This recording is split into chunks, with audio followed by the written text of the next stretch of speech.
Kay si Coco, galing sa labas, ayan o. Pumasok dito para kumain lang. Gusto niya kumain dito sa kainan niya, kesa ron sa labas. No, Coco, ikaw magdamag sa labas ha. Pagdating ng umaga, yan ang itsura niya, guys. Maligo ka kaya? Ha? Dumi ka na? Walang pansinan muna. Basta gutom, kain ng kain. Ay, cookies. Wala yung tinatanaw mo dyan, ha? Ay, himik lang si Cookies, guys. Nandito lang siya. Mumuni-muni. Ang kanyang mga kapatid ay naghahabulan, nagtatakbuhan. Ayos ang forma mo dyan, ha?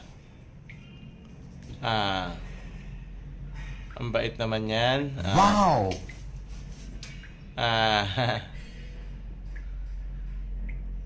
Hati ka muna sa ating mga viewers. Ano masasabi mo? Nilalamig ka? Tatanaw-tanaw lang siya. Ano bang pangarap mo? Maabot ang mga ibon? Siya yung lagi nakaantabay. Kamilangaw, ibon. Lagi nakatanaw. Ano? Ganda naman lang ang aming cookies na yan, oh. Diyan ka lang. Paborito nyo talagang pwesto yan, ha. Kumbaga sa tuluyan, talagang laging fully book. Lagi may nakapwesto. Ngayon, parang may nakapwesto dyan. Ganda-ganda naman ang cookies, oh. Ganda-ganda naman yan, oh. Diyan ka muna. Sige, pahinga ka lang dyan, ha. Kaya sa labas naman, itong eksena. Kakain na ng chicken si Mucho, oh. Galing yan sa loob, eh. Lumabas lang, kumain ng chicken. Favorite talaga nila yan, eh. Wow. Siyempre, ito pa yung mga nagsikain, oh. Timmy. At ang tropa.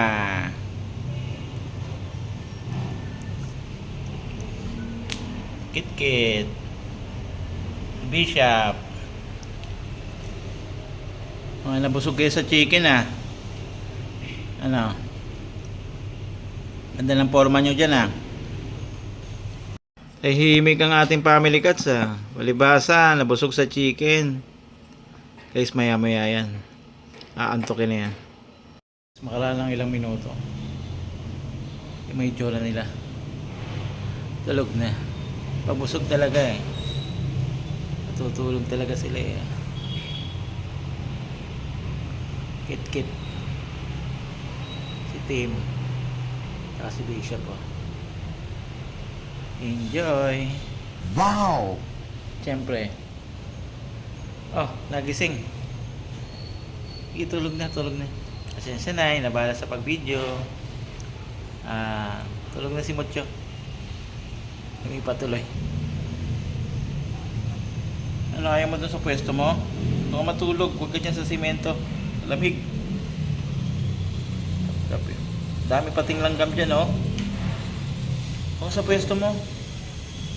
Kap. Wala na siya mabuli, kaya tulog na lang muna. Guys, si Cookies, oh. Nandito sa may mini garden. Tatanaw-tanaw dito. At nakikinig ng huni ng ibon. Siyempre guys, ito yung ating kaulapan. Dahil paggabi na, kaya medyo mapula na. Nakalubog na ang araw. Siyempre, si Cookies, tamang tambay lang dito. Dito ka lang, Cookies. Ha? Dito lang si Cookies. O sige, dyan ka lang, ha. At si Puti naman na yan sa loob. Hello, Puti. Cool na cool ka dyan, ha. Siyempre, sa may pintuan, si Tim. May tsura ni Tim, oh. Tim? Ano, nakakain ka na? Kami merienda lang nila, guys, eh. Yeah, boy. Ano, Tim? Tulala ka dyan. Tingnan mo yung tsura ng mata mo, oh. Sasarap ba ng merienda mo? Wow! And guys, nag-enjoy naman sila sa kanilang merienda ngayon. Lalaki ang mata mo, at nag-iipon niya ng lakas. Mamaya makikipagkulitan na naman dun sa ating ibang family cats. Yan si Tim.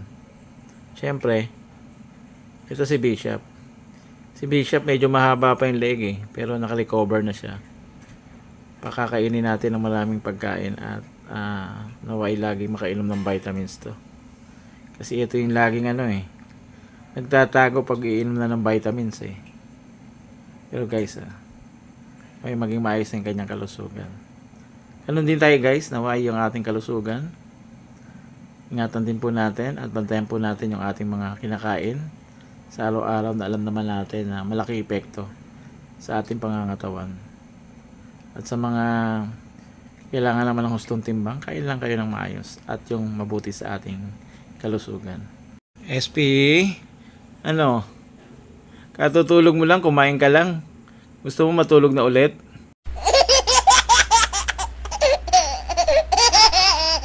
Wala ka na itutulog mamaya. Magkukulitan na naman kayo ng mga kapatid mo. Ayan guys, si SP.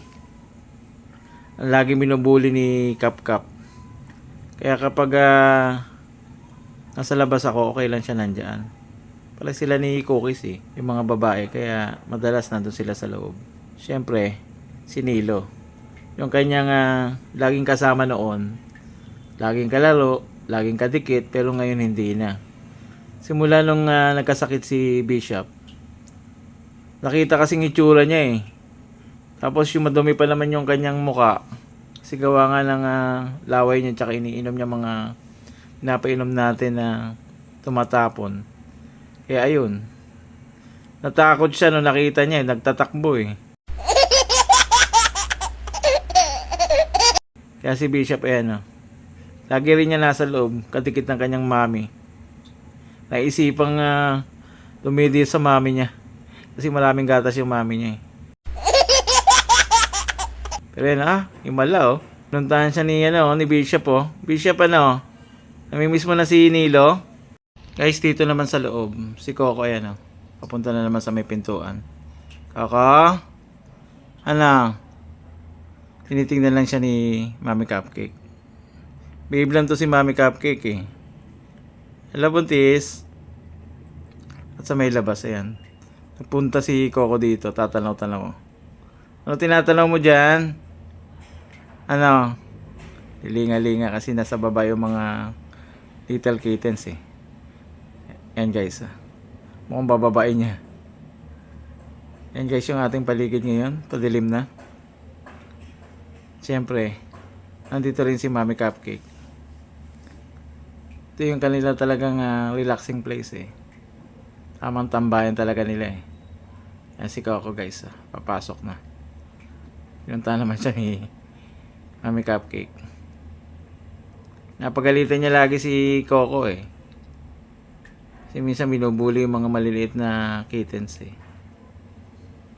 Siyempre, si Tim nasa ilalim mo. Hindi masyado makita. Itim kasi eh. At si Mocho naman Mocho! Ang tinatanaw mo dyan? Mami Cupcake Tsaka si Coco, bumalik na naman dito. Coco, tatambay ka dyan? Ayaw kaya yata papwestuhan ni Mami Cupcake eh. Pero guys, gusto niya rito.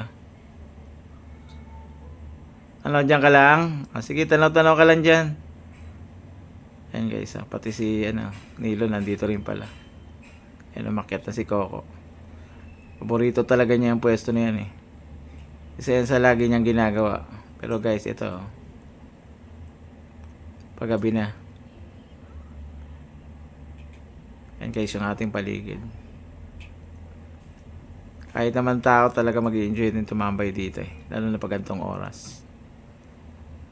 Siyempre, si Dayan nandito, tatanaw-tanaw lang sa kanila. Tinatanaw lang yung mga nandun sa mini garden. Guys, matapos sila makapag-apunan, ito may itsura nila. Si Bishop, si Coco. Coco? Ayos ba ang kain niya? Lahat sila tahimik eh. Mga nabusog eh. Ayan guys, palakad-lakad si Coco. At may ginagawa ko, dyan ako nakaupo. Ginawa naman ni Coco, inupuan. Ganyan talaga yan eh. Pag meron akong ginagawa at nakaupo ko, upuan niya. Kung si Kit-Kit, sumasampa. At si Cookies naman, oh. Diyan ka lang, Cookies. Di ka pa papasok? Papasok na ako dun sa loob. Tara na, kasi baka bulihin ka dyan ni Kit-Kit. At sa loob naman guys, nandito na si Coco. Pag ganito mga oras na, mga 7:30, 8 o'clock, nandito na yan. Tutulog yan. Tapos mga bandang alas 10, babangon yan. Lalabas na siya. Hanggang madaling araw yan. Papasok na lang ulit yan. Nagugutom, kakain siya. Ayos talaga si Coco eh. Ano Coco? Kung dati gusto niya lagi nandito sa loob, dahil siguro naguguluhan siya sa mga kittens, kaya lumalabas siya. Ayun, tinatanong niya yung mga kittens. Naglalaro doon sa mailalim. Ano? Lalaro sila? Tinitignan ni Coco. Yun. Si Cookies, ayan, pumuesto na.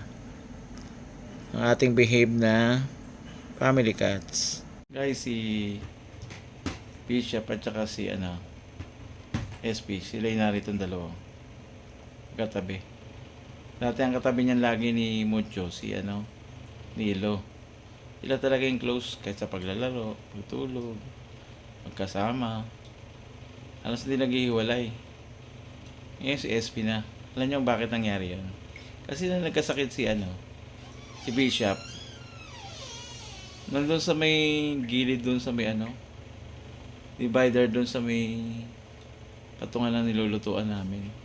Eh biglang lumabas. Paglabas niya nagulat si Nilo, nagkalispas ng takbo. Kumalipas ng takbo si Nilo. Yan ang istorya nila. Kaya yan. Sila lang yun ang close. Happy naman sila sa isang unan. Ay higaan nila. Guys, si Tim, galing yan sa labas. Kaya sumiksik dun sa gilid. Siniksik si Cookies.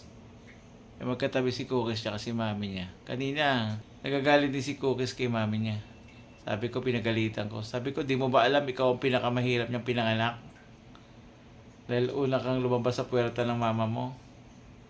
Mahimik siya. Ayan, pinahiga niya rito. Nakakatawa naman. Nakakaintindi rin sila ng sinasabi mo eh. Wow! Pero ito si Tim, tingnan mo si Tim. Hindi ka makatulog? Dami mong kinain. Sila naman dalawa. Ayan na. Sarap na lang to. Guys, si Coco pumuesto na rito. Kasi inunahan siya minsan ni Batik at saka ni Puti eh. Hindi na siya makabalik doon sa pwesto niya kasi nandun yung mga little kittens eh. Tsaka si Mami Cupcake eh. Diyan ka na lang. Sige, tulog ka dyan. Ayan guys, natulog nga si Coco. Pero mamaya babangon yan. So guys, salamat sa inyong panonood ng vlog ni Coco. Ng Family Cats. Bukas ulit. Bye!